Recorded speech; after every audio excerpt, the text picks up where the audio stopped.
Hollow Knight's Silksong is a game that the world has waited for over 7 years for. Once starting out as nothing more than just a DLC for this little game called Hollow Knight that did modestly well, eventually ballooned, expanded, thickened into a game all of its own. Ever since playing Hollow Knight to death during the summer of last year, I was truly ecstatic for the supposed sequel coming out, ignoring the dark time period where we were left completely in the dark about its progress and the subreddit completely went insane. There really was a time where the idea this game isn't coming out was prevalent, until that fateful April 2nd.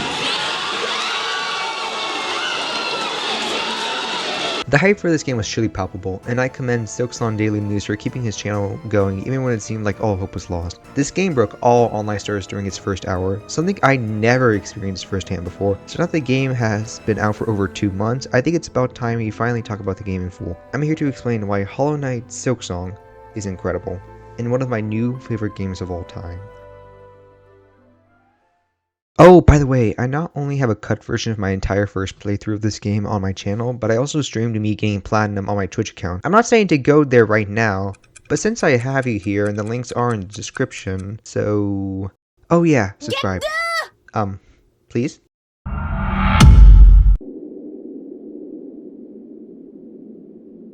The game starts with a poem that seems familiar to a certain other game, but whereas Hollow Knight started with, well, the Hollow Knight being in the Black Egg and our knight walking towards Hollowness, this game opens up with a bunch of bugs traveling through a literal wasteland with a prisoner, the prisoner being Hornet. She was the warrior princess of the first game, and our sibling helped us to end the infection, as well as Rule 34's newest victim. She's being brought to the kingdom of Farloom by some mysterious higher being, but is later freed by Lace with one of her butterflies. I did say spoiler warning, right? Now that we're free, we can finally explore Moss Grotto, the vibrant and alive grotto being a good contrast to the purposely barren area of Forgotten Crossroad. This perfectly shows that while the DNA is very similar, this game was here to justify itself by saying new things and exploring a different world, which is very clear once we get into the characters of this game. After killing some weird moss mother thing, I don't know, this fight's not that special, and being whacked with a stick by some old lady, we are greeted to Bone Bottom, a small summon where the citizens of this world, pilgrims, begin their crusade to the top of the world that is the Citadel, ignoring the fact that there's literally an area called the Surface. None of them know what is actually up there, they just assume that whatever this holy Citadel may have is what they'll need. And this naivety is best shown with Sherma. Sherma is the best character in the game, and I will fight you on that. An absolute ray of sunshine. Sherma is a devout follower of the Pilgrim Way, being shown trying to open a door through the power of song, with the power of music being an integral part of the story. Despite how damaged the state of the kingdom is, Sherma, even witnessing what this has become, he never loses hope, despite the fact that he is no warrior and could have easily died during this god-abandoned path. But what about someone who is a warrior, but doesn't have interest in what the actual main story is?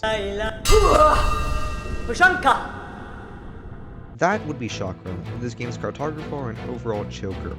Even Hornet agrees with that sentiment. The relationship is one of the highlights of the game, as you try to help her find her master by exploring all of Farloom. Having someone that has no interest in the main problem instead of focusing on something completely different is a good piece of world building, even if we don't meet any other members of her tribe. Quick side note, I love how she squats down in order to always talk to Hornet face to face. That's a pretty nice detail and speaks to how much she respects Hornet ever since the start.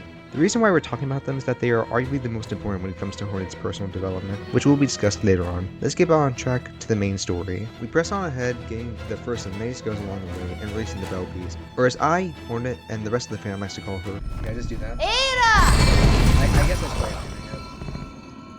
I'm doing it. Yeah.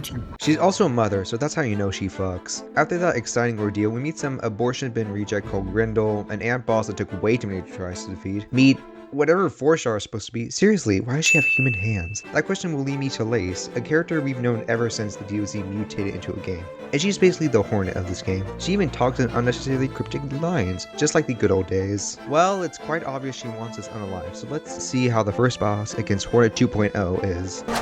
Heal. Attack you, child. Even though you're literally the same height as me, but whatever. I'd say that your taller little spiked horns. That was easy. Like, was that supposed to be easy? Phase 2? Yeah, this is one of the only fights that I managed to first try in my playthrough, though it was still fun. I only assume she underestimates Hornet here and then uses her apparent super jump ability to fly to Act 2, with us ringing one of the bells that will be very important later, and heading to a grass field that is right next to an entire area made of metal and lava. Look, this is a game where everyone's bugs. It's a loud wonky geography, okay? In Farfields, nothing really important happens. I guess we could turn to Mary Poppins because we handed spines to a seamstress. Spines that I embarrassingly didn't understand how to get for like the first 5 minutes.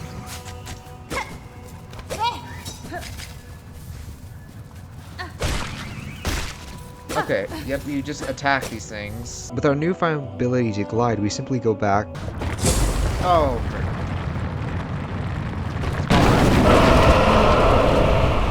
fourth chorus. This guy's looking awesome.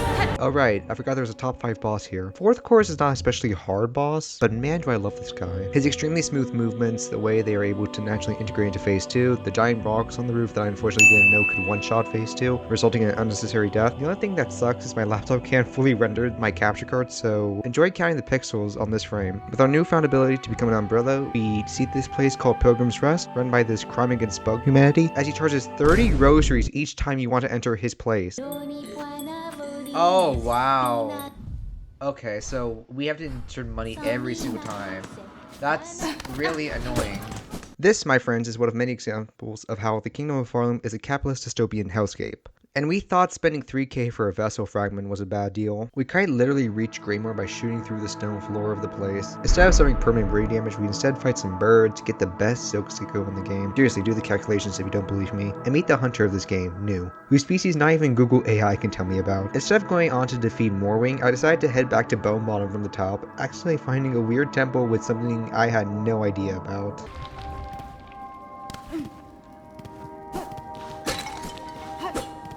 I'm gonna claim this. By claiming. Oh wait, am I supposed to hold it?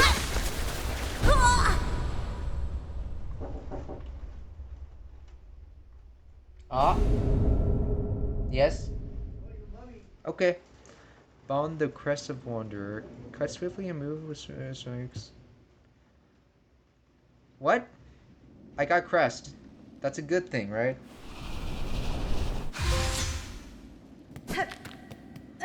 Alright. Oh, wait, what?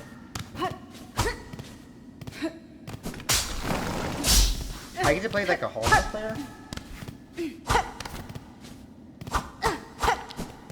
Okay, my everything is shorter though. These are crests, which unlike tools, they can be arranged in any which way. The crest not only completely changes your moveset, but also changes how you carry your tools, or more spells, or only heal when someone's right in front of you. From a gameplay perspective, I think it's genius to have players with so many different playstyles, thus making sure people don't have to calculate the angle of their next attack just to poke out. While I didn't use them that much in my playthrough, I really had fun experimenting with them in my own time. And by the way, Beast Crest is the worst one, and the boss being just as terrible was a mere coincidence, I assure you. I hope you Architect fans enjoy playing the game on repeat difficulty. Wow, the game is pretty good so far. I hope a scary thing doesn't happen for a cheap joke. Oh. Sunlight. Something I haven't seen in a long time. That was our...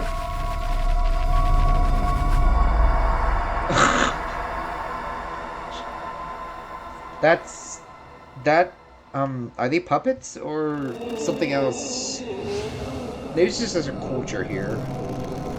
Haunted Bell Heart. That's not great, but luckily we have the ability to wall jump after fighting this stick bug thing with hair and no lower half. Doesn't matter. We can now free those poor citizens. Fuck.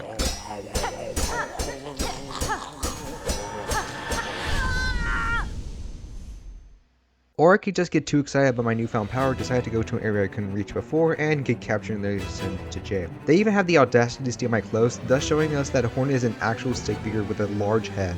This area is pretty fun. Dying to frostbite and snapping the neck of our captors is fun. We return to Bellheart to save it for real from this homeless guitar player that ended up being one of those hardest bosses in my playthrough. After defeating her, we absorb her guitar skills for our own and free the citizens of Bellheart, with even the game telling us to ignore the bodies. An area that wants to be deepness so badly, a statue that will be important later, and a boss that is literally just a regular enemy resized, we reach the Blasted Steps area, the second worst area in the game. The wind that pushes you back, the weird maggot things on the ground, and the fact that the enemies here are annoyingly hard to hit, just come down, come on! Look, I think the areas in this game are very fun and unique. But when it's bad, oh boy, it's bad. I mean, unlike some areas, there's actually good stuff here. There's a pretty unique fight between these lovebirds, leading us to a nail master. Oh, I mean, Hidden Master that gives me an art we'll never use, and Sherma! It's been 5 minutes too long, my sweet prince. Oh yeah, remember those bell things we were ringing? Apparently they were actually needed to get to Grand Gate, but oh no, there's a single judge blocking the literal main entrance to the Citadel. And damn, is this woman hard, too. I've been holding off on talking about it, but we kinda have to for this breakdown. Is Hollow Knight's Silksong too hard? While I don't think so, I won't deny this is a huge step up from regular Hollow Knight, and it sometimes does ask a bit much from you. Everyone's already talked about how many enemies do double damage, or how many enemy gauntlets there are, or the fact this game doesn't really have a tutorial. I won't deny these are real complaints, but I think people are overblowing it to the point where there is a literal mod that removes double damage altogether. Yes, there are a lot of enemies that can be very easily, and upgrades to your needle and health are a lot harder to come by. Is it unfairly difficult? I don't think so. Simply because I think making a game too easy would have been the wrong choice. Have you seen what this fandom does for fun? I do think that maybe this game probably should have been playtested one more time in order to really see what flaws stuck out. I think the difficulty is overall fine. It's hard. I'm not gonna pretend I didn't die over 100 times. Back to Last Judge. This fight is pretty difficult, even on my other playthroughs. After banging my head against the wall a few times and dodging the very obvious suicide attack. Seriously, how'd you get hit by that? We reach the Citadel and bring an end to Act 1. And the end of this section. Act 1 is very much like the beginning of Hollow Knight, allowing you to see the new world and essentially functioning as table setting for the story. The bosses we meet, while a lot faster and more challenging, really set and pace the fast-paced strategic combat of the game. However, for as much as I enjoy Act 1, it is a table setting for the 5-course meal about to come up, and I haven't eaten in 14 days.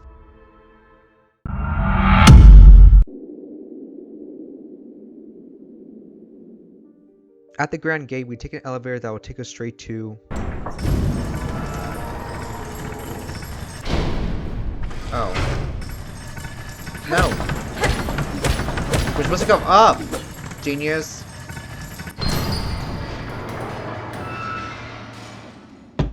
Elevator's broken.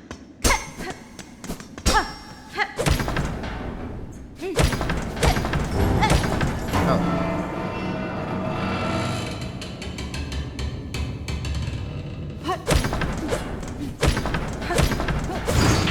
Oh. We are currently stuck in here. Oh! Fuck!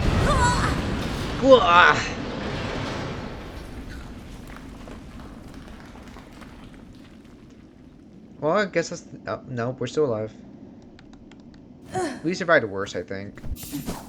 So we don't actually go to the Citadel, instead being placed into the literal underworks of the place, serving as a literal metaphor that the shining and prosperous Citadel is built over this dark and unfavorable place that keeps it together. We eventually escape and encounter Lacey again, telling us that we are no match for the power above, and even horror remarks how cliche all this sounds. We climb the tower and reach what I consider to be the best fight of the game, at least top 3.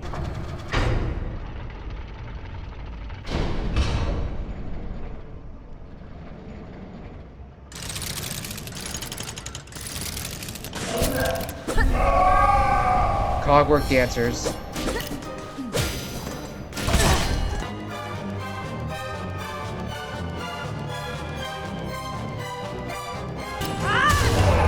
That shit was easy. Now it's just the one guy.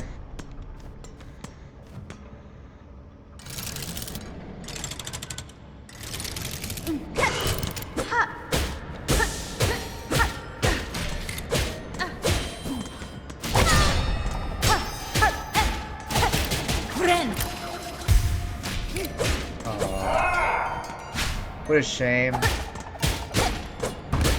You seem empty without your lover. Don't worry, you'll join her soon enough. That was fun. That was actually a fun fight. You know a fight is great when you feel bad that you won. Our reward is another darn quest where we have to find the song that was split into 3 pieces in order to reach the final boss. Why does this sound familiar again? While it would be tempting completing a game by doing the bare minimum, I believe you can only truly judge something by fully experiencing it. I wanted to get 100%, which meant I needed to get all mobility items for that. I was surprised to see that most of these upgrades were completely unique, with the obvious exception of wall jump and mid-air jump. Speaking of the latter, oh my god, was it annoying to get. Okay, we grab the call line ability, meaning a weird spider robot on the way out, in order to get Fade Out Cloak. We need to scale all of Mount Fae, which is cold and scary and sucks, meaning you will take damage if you're outside for too long or dip your toes in the water. The path is very long, but good thing there's a checkpoint in the middle. Bad news? Farlem is a capitalist dystopia, and the bench was 9 groceries. I had no money at the time, so when I died, I got so upset I literally just farmed enemies for 5 minutes. A few more funerals later, and we finally get our wings from this bird. Yeah, this entire section took over an hour. The entirety of the map was open at this point, like the memoriam. It's basically just a big zoo, so enjoy this 10 seconds of a moss grub in its natural habitat.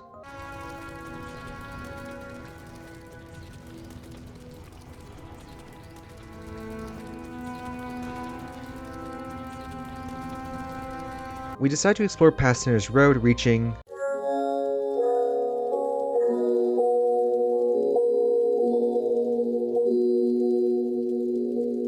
oh hey, there's this cool mist area place, having such memorable characters like Silksong, Big Bad Trap, and another top 3 boss in the game. No, seriously, ever since I first met this girl, I knew Phantom was one of my favorites, and she's the one I always fight to reach the Citadel. Oh yeah, finding her was apparently a back entrance to the Citadel, and places us right next to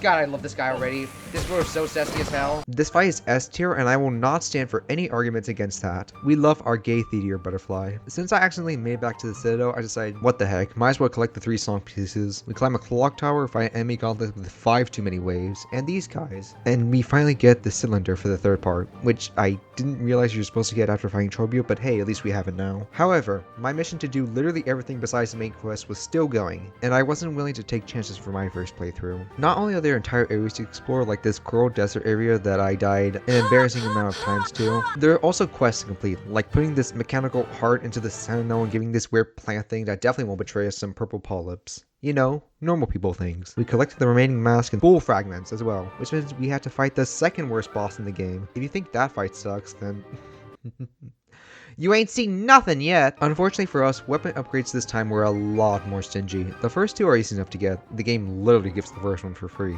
However, to get the last 2 pale oils, not only do we need to get all fleas and reach the secret act just to even get a chance at it, but the second one asks you to collect a bunch of ingredients to feed I don't know what this is. Of course, all these ingredients are scattered around, one being in the hands of the chef who yeah! And another going through an enemy gauntlet after paying 480 rosaries. But the one that ruined me was the courier's rasher. You just need to take this meal all the way to the Citadel. From Bellheart. Did I forget to mention that this meal spoils over time and getting double damage can completely ruin your run? And that you're an idiot if you think you could cheat with Bell Beast or simply sitting at the Citadel? Would you believe me if I told you this one quest took over 3 hours? Alright, fine. I can't break this game down fully without mentioning Biowater. Ugh! Just saying that name causes a negative reaction from my body. This area is fucking bullshit. Pardon my French. First off, I think visually this area just doesn't look good. I know this area is supposed to be this gross, disgusting place where all waste goes or whatever, but Royal Waterways in Hollow Knight looked fine. At least there wasn't so much ugly green. Secondly, take a look at the water. This is the Muck Maggot effect, where not only will it slowly drain your silk if you stay in the water, but you need to bind silk to get rid of the status effect, taking away whatever heal you may have had. This stuff is everywhere, which means that the 2 enemies that love spraying projectiles and running away are also everywhere. Well, both those things are infuriating, but I'm guessing that's all there is to this place. Oh my god. No. Now look, I'm aware of the skip you can do in Putrefied Ducks in order to get the needed soul from there, but I didn't have that luxury the first time around. And that meant I had to go through this incredibly long winding path through Biohaven, take out the enemy golem you have to kill every single time just to try again with the boss, who is in a room full of maggot water, only to end up dying to his bulbous body or way too big projectiles in phase 2. Oh, but there must be a bench nearby to make this somewhat fair, right? Is this area devoid of good elements? Sadly no. Not only is there a nice area where you can get to hang out with Chakra and finish her quest, but there's also resides one of the best bosses in the Exalted Organ section. Believe me, I wish this area was lacking in any type of fun or significance so that I can hate with every cell in my body. Unfortunately, I have a need to point out when something bad does a thing correctly, but make no mistake, this area is terrible and the one part of the game I have no fun exploring. I loathe it, and I've been forced to take time out of my script in order to give it the disrespect it earned. I still think this game is a masterpiece, still a 10, but I need to fully clear this out of my chest. Whew. We can finally start talking about the great parts of this game again. After leaving Hell, there wasn't much left. A missing flea that could tell you where all fleas are, which would have been useful about 10 hours ago, a secret weaver boss that's actually pretty great, and gives us our second to last silk skill, and collecting every tool I can by being a flame scarecrow and second sentinel. With our spool and health almost maxed out, it was time to start heading towards the final boss, the mysterious monarch of Farland, Grandmother Silk, who apparently we've been trying to reach this whole time. But first, story time! I'm no lore master, so be sure to point out any mistakes I may have made during the explanation of this game's story. Farland was a place that already existed before the grandmother arrived, where the Verdania, Coral, and Scar kingdoms existed as alongside Nyla, the heart of Shelwood. Just as Hollow Nest was a place before the Pale King arrived. Grandmother Silk would arrive one day, a being that's called a pale being. We know that all pale beings are higher beings, but that all higher beings don't seem to be pale beings. Think of them like the Titans from Greek mythology. She decided to make a new race called the Weavers by involving Farlids, and her children responded by sealing her in this egg thing and made a caste system where they were the ones at the top, systematically wiping out every other faction that existed. Not even the Green Prince's lover giving his soul to the Coral Dancers could free them from their destruction. The Citadel's main purpose was to essentially trap the monarch in stasis by bringing in new pilgrims to continue the song. Not even death was allowed. As for who trapped First Sinner, I'm not actually sure. You may assume it was the mother, but based on the runes and the fact she's in the slab, it makes more sense that she was imprisoned by her fellow weavers, as her realizing that weavers aren't divine would mess with their image of being gods at the Citadel. Either way, the Eternal Song wasn't working anymore, and the weavers would flee in order to avoid the consequences of their actions. The haunting is a result of Grandmother Silk awakening again, even reanimating corpses to eventually free her. Now this part may be wrong on the timeline, but bear with me. The monarch, while she was trapped, made 2 children from Silk, Phantom and Lace. Phantom was considered defective and forced to play an organ for all eternity, whereas Lace felt the only reason she was made was to assist a mother that emotionally neglected her. Not helped by the fact that her mother would spend all her time looking for weavers to consume to eventually be free. This is why Hornet is captured and taken to Farland in the first place. The mother wants Hornet's power to bind so that she can escape with full strength. This also explains why Lace freezes at the start, either to make sure that Hornet is worthy of seeing her mother or robbing her distant mother of a chance to be free. That's the general summary of all this, but there's a lot more to the story. Here's a quick card of my personal favorite lore video from Mossback. He did a great job explaining it in detail. However, you're still watching my video, so don't click off yet. We ascend and have to fight Lace a second time in this field of white flowers that's just here. We kick her to the curb after she kicks us to the curb a few times, and we get one of the saddest cutscenes in the game. Okay. You're my R2. Let's cut that. That was funny.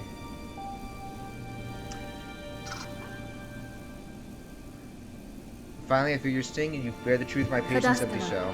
You always have that sense, child. You're a gnarl bug. Yours is life born entirely from thread. Life? You're too generous. This weak, wasting existence. This was not life, just a husk shaped to act as a child.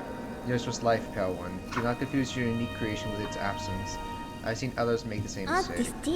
Platitude, spider, and you. Don't be gross. Head on, climb up, and away. You earned your honors with the divine. Face the Holy Mother who would have fashioned so cool and crude a daughter as me. After all, it's you that she wants, is it not? Aw, mommy issues. Mommy issues. While it would be easy just to reach the final boss, there's a secret option, one that can only be attained if you've done everyone's chores and learned how to care about this place. These 3, who are definitely not snow shamans in disguise, tell you of this brilliant trap they have for the grandmother, asking us to get a lot of soul and a random tool in Weaveness Atma. With all the ingredients obtained and the trap set, it was time to fight against the source of the silk, a fight that would test us on our skills and endurance that we've gained. A fight that is among the hardest and that wait it's already over. Yeah, this fight is not that hard, and I know a lot of people find it underwhelming as a final boss. I personally really like the fight, though it is definitely less memorable than the regular Hollow Knight from the first game. Oh well, let's see what this trap does. Needlin.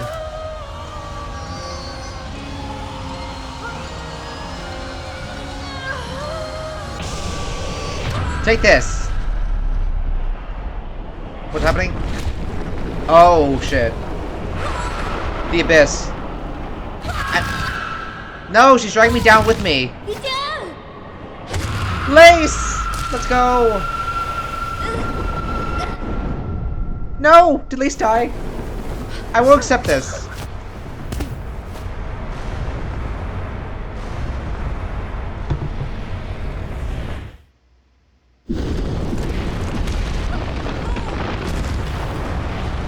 Uh-oh. No, everything's falling apart.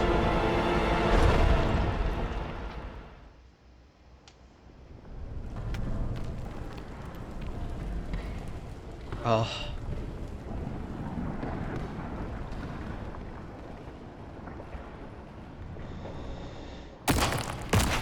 Oh no. And just like the Hollow Knight fight, there's still more to this game than just defeating them.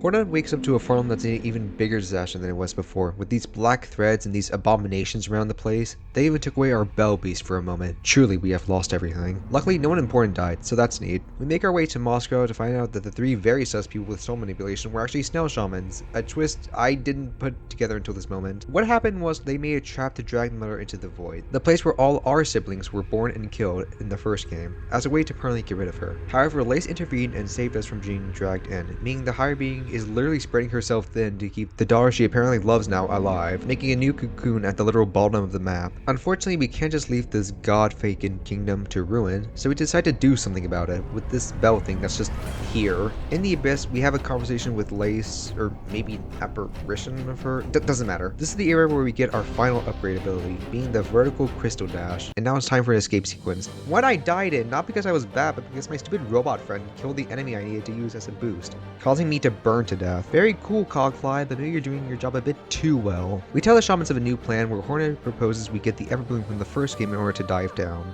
Remember that annoying flower class that asks you to make it through this without taking damage? Apparently that flower can ward off the void because we need to retrieve it from our memory, except it can't be that simple. We need to collect literal hearts from the 3 factions I mentioned earlier, and not even the wiki is helping me understand the reason for this. I decided to go for Scarsinger Carmelita first, as she was the one I was most excited in confronting what's left of her. We used our new song to face Carmelita in her prime from her memories, and guys, this is the hardest fight in the game, and my 3rd favorite overall. This massive piece of footage that lasts for over an hour is nothing more than my failed attempts at Carmelita, and I loved it. Sure, having to walk around the stage and find some ads before the fight definitely got annoying, but it's not much of a factor when compared to this guy. We rip her heart out, and that isn't even an exaggeration, and decided to do it again to crush King Khan and Nihilith, both of whom were pushovers compared to the Queen. We even took out Tormented Trouble along the way for good measure. Shout out to Seth though, for being a harder boss than Nihilith and for being a total gamer. Don't think that we stopped for even a moment despite the fact we can complete the game at this point. There are still a few items on the list, like collecting every flea and being witness to the best part of the game. Pinata? Gather here we are to honor the grand champion of the Granny Festival. Strike the great infinity with all your might.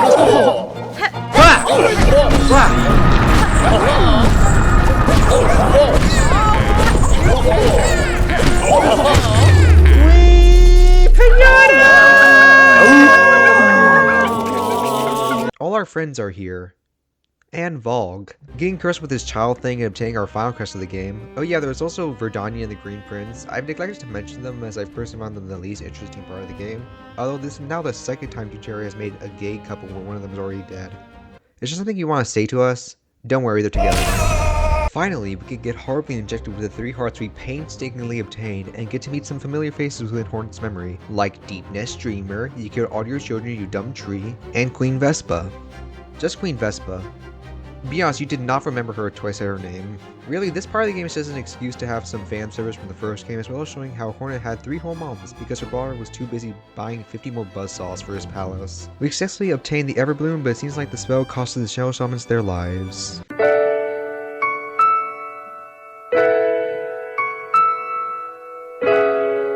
As we're about to make the dive into the abyss, we get one final cutscene with Lace, basically explaining that it's impossible to win. While we respond, we don't fear the dark anymore. Pretty typical final boss dialogue before we fight. And trust me, this fight was both hard and beautiful. This fight seems a lot easier compared to Radiance, all things considered.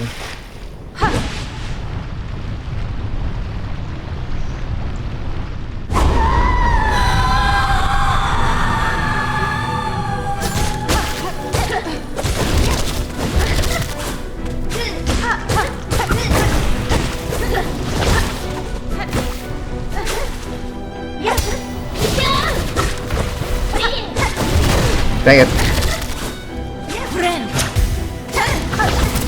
Fuck.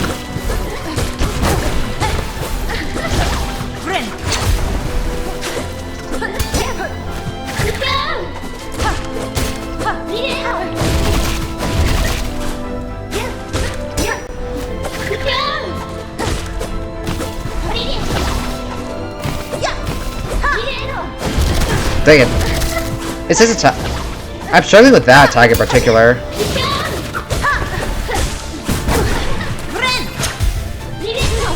Okay?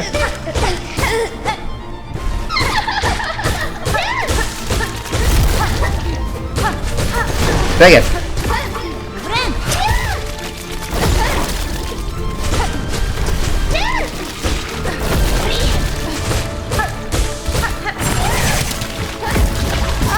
Of course.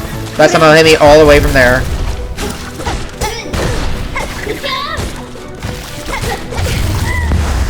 Okay. Phase 1 doesn't seem so bad, all things considered.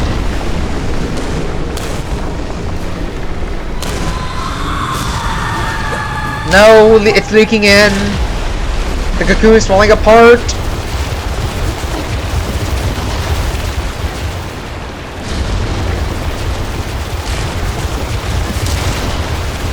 Okay.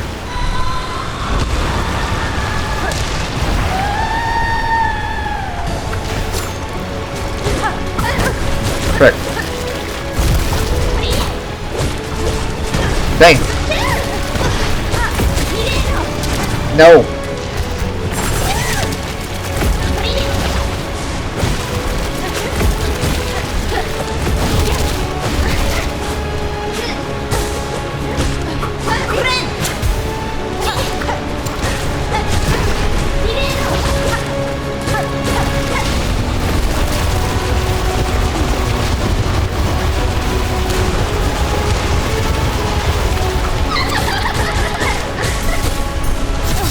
Oh, no, no, no, no!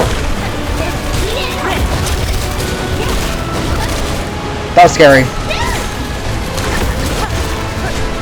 So much stuff is happening on screen.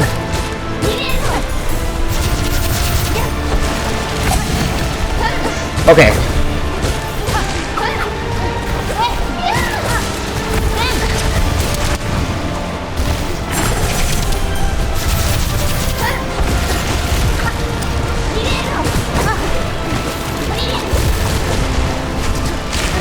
Oh no!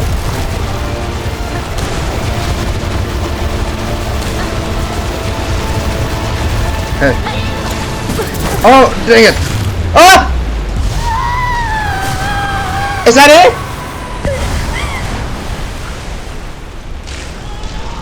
Is your phase 3?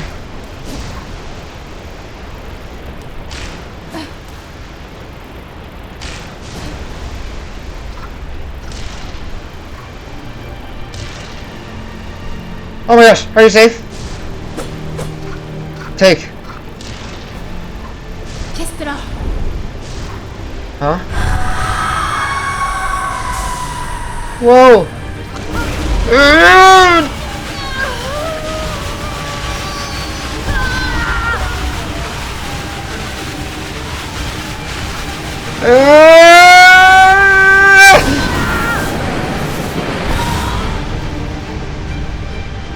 I'm not gonna leave you behind. Not again. Come on. Oh no. No, no, no, no, no. Oh, the flower. We're dead.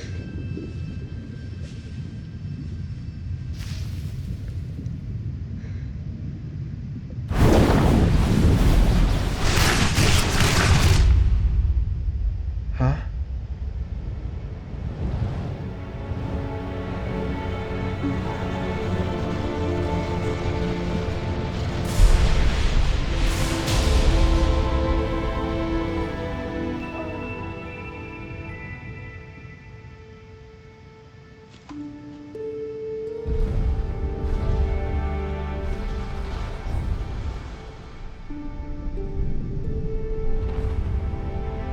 Wow.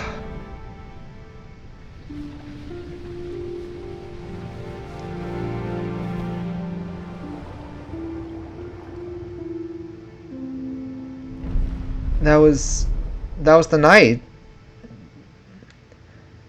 He saved me?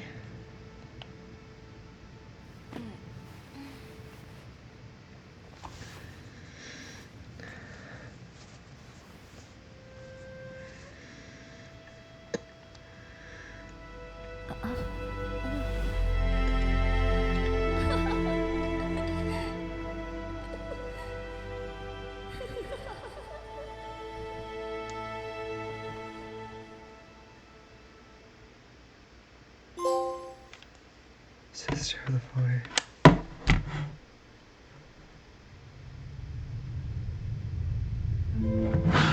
What? What? Okay. And so, that is the ending of Silksong, with us meeting our not-so-hollow sibling and Haru and Lace just kinda staring at each other. Now, I first thought this ending ended a bit abruptly. We meet our wonderful knight from the first game and get saved, then it just ends? I'm not complaining, especially since ZOC can explain the aftermath, but I can't be the only one who thought that the final scene may not have been the best place to stop this amazing game. The big question is how the knight is here, and why did we see the Shade Lord show up for a sec? Well, the simple answer is, we don't know. Team Cherry has once stated that each ending would be equally canon, but that's clearly not true as Hornet makes it very clear this game takes place after the whole infection nonsense. We know the Hollow Knight and Sealed Siblings are the canon ending, leaving Dream for No More and Embrace the Void. Out of the two, Embrace the Void seems the most likely, as not only do we see the Shade Lord present, but the Radiance also dies in that ending. Whether or not the Shade Lord is only just the knight that was given power by the Godseeker's focus, or the entirety of the Void in one body, is still unclear, as notice how the siblings simply disappear when the Shade Lord shows up. Again, this part of Sister Void seems purposely ambiguous, and I wouldn't be surprised if we don't get a clear answer on it. Well, that game was incredible. In fact, it was so good, it's time to play through it about 3 more times. Why? Well, just like the first game, there are multiple endings that count as different achievements, not to mention the speedrun achievement that are easier this time around. Before we made a new playthrough, we did have to fill out the Hunter's Journal, which took a minute to finish, alongside Mr. Rushroom. I don't really get this guy's deal, but getting the achievement involved us going through a path of pain at home and to knock the silk out of Lace again. In one single playthrough, we only have 4 trophies to get, excluding the platinum. If you're still watching this video, then you clearly liked the playthrough the first time, so now it's time to do it all over again.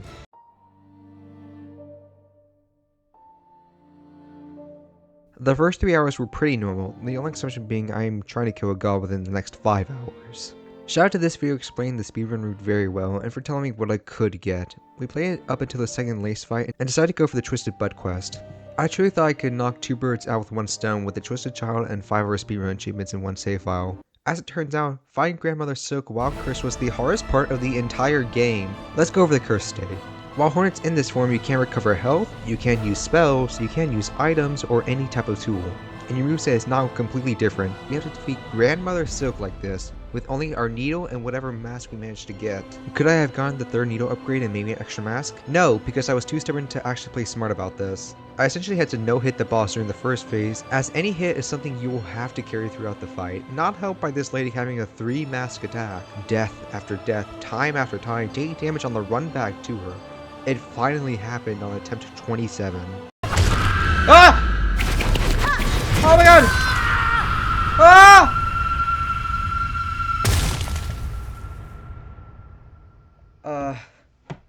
Oh no, I think I may have messed up. Oh god, what was I holding inside me? What kind of eldritch abomination have I unleashed upon this world? If I can be honest, I have no idea what happens here. I just knew that I won, taking the Twisted Child achievement off the checklist. The 3rd playthrough went far smoother. Crazy how not being infected by this thing makes a run approximately 6.7 times easier. This run wasn't very interesting as we sucked up Grandmother Silk and spread ourselves across Farloom as the new. I could have worded that better. 1 felony later and we get rid of the last ending achievement alongside the hardest achievement in my opinion. Now all that was left was just 100% in a measly 30 hours. Why did I make a new save file instead of continuing the 3rd one?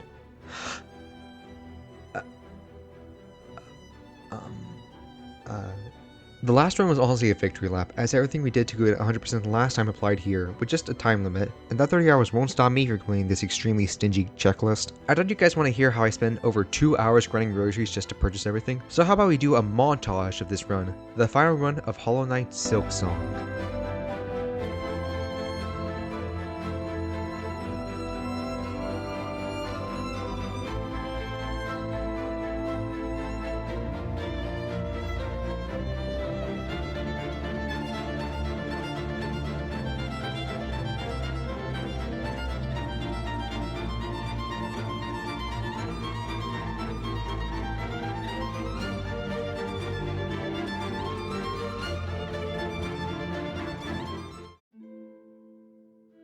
Everything to do in Hollow Knight Silksong is done. Oh, well, you see, that's not a real game mode because there are no achievements tied to it. Let's just say we attempted Steel Cell mode and died to Moss Mother, which led to my PlayStation blowing up, which means we can't do Steel Cell anymore. Okay? Good. With everything in this video game having been videoed, what do I think of Hollow Knight Silksong? Well, no shit, it's good, and no doubt there's a lot of things this game does well over the original Hollow Knight, like expanding combat and making the meta a lot more balanced. This game is amazing. It's worthy of being a sequel to one of the most popular Metroidvanias we have had, and absolutely worth the generous $20 that Team Cherry didn't have to sell it for. But I think regular Hollow Knight is better. You what? I know I've been glazing this game for the last 30 minutes or so. I just found the overall experience to be simply less than what came before. I was baffled when I first came to that opinion. How could a game that is so much bigger feel less impactful and less fun than the first one? Here's my reasons. While I do agree the top tier bosses are better than the top tiers of Hollow Knight, there are bosses that are worse than even the worst boss in Hollow Knight, which means that in terms of bosses, I think they're both pretty even. Story isn't bad by any means, I just found it not as interesting or compelling as base Hollow Knight, even after learning every little detail this game gives you. There are a few obvious connections, a mysterious higher being that seems to control a kingdom through a curse, a warrior princess that serves as a protector to this kingdom that is in shambles, all the while removing whatever existed before they came along. The game is aware of these connections as even Horn recognizes the similarities between Farloom and Hollow Nest, and while I'm glad that they use these repeated beats to say new things, I just simply think the new ideas presented just weren't as strong as what came before. The characters I will give to Silksong. Not only does Hornet have such a great personality and interactions with these glub shittos, the cast in general is a lot more interesting and more memorable than the previous one. Except so, but like, not even the void could touch my Grave Prince. Visually, both games are amazing. How everyone has such distinct looks despite how simple their character designs are is a craft that should be studied, even if I think that Silksong falters a bit in that department too. The game feels a lot more saturated than what came before, though that this might be a simple art change in the 7 years it took for this game to come out. Let me put it to you like this. Imagine if both these games were given this final exam thing, and they do it. Hollow Knight comes out with 100% on their test, while Silksong was given a 94. That's still an A, that doesn't mean it isn't an amazing grade when compared to its lobotomized classmates, but it isn't 100. No matter what you did right, there was clearly something that was wrong. There was a mistake or two that prevented you from reaching that perfect score. Is that harsh? Admittedly yes, but that's just simply my opinion. Despite it all, and Grindel, I love Silksong. I'm confident that we'll lose to Expedition 33 in the Game Awards, but I honestly can't argue with that. That game is a legit masterpiece. It's not a perfect game. Even my precious Hollow Knight before wasn't perfect, and that's okay. Loving something despite its flaws or missteps is one of the most admirable things in my opinion, and I'm glad to have finally made this video after the game has come out for some time. To all those who've made it here, this doesn't apply to you if you simply skipped, I want to say thank you. I'm glad that we had this time together, and I'm glad I was able to articulate and explain why I think Hollow Knight Silksong is incredible. So that was the video, huh? I cannot believe it took me over an hour to record all this. My voice is really tired. But hey, it's out now, and this is my first time ever making a huge video like this, so tell me if it was any good. I'm guessing not, because the editing probably wasn't that good. But hey, constructive criticism is cool, right? Thank you everybody so much for watching. This was a tough one, this really was, but hey, glad you stuck to the end. I'll have more videos like this coming out in the future, but I'm not sure when they will come out. Hopefully before the end of the year comes out. Hopefully before the end of the year arrives, because Lord knows. Hopefully before the end of the year comes, because hopefully my sleep schedule will allow this, and I can actually do work for once.